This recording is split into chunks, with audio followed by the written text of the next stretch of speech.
जब सुने के होई भोजपुरी गाना बस बजे के चाही गाना।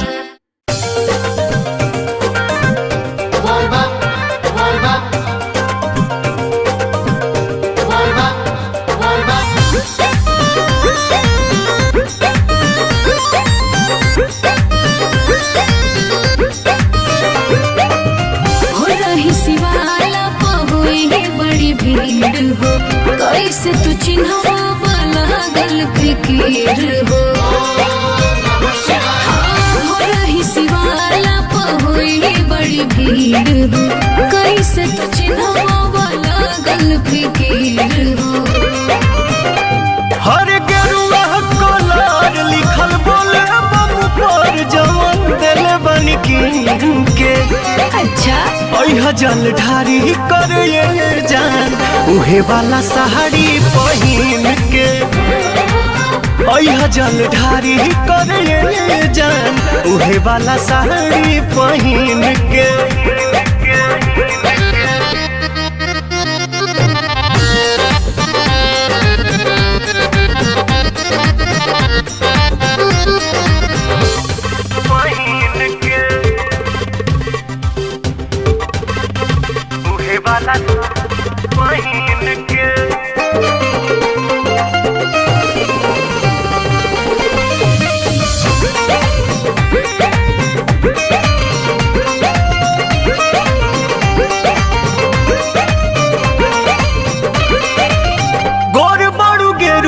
कलर तोहने खुली कहली हटी करगरी चंदन के गुली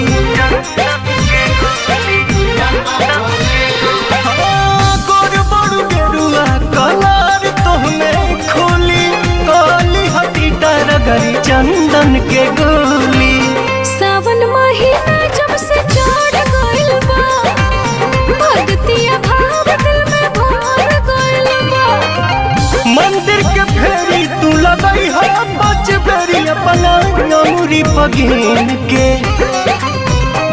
जल ढारी करे जान उहे वाला साड़ी पहिन के। अच्छा जल ढारी करे जान उहे वाला साड़ी पहिन के।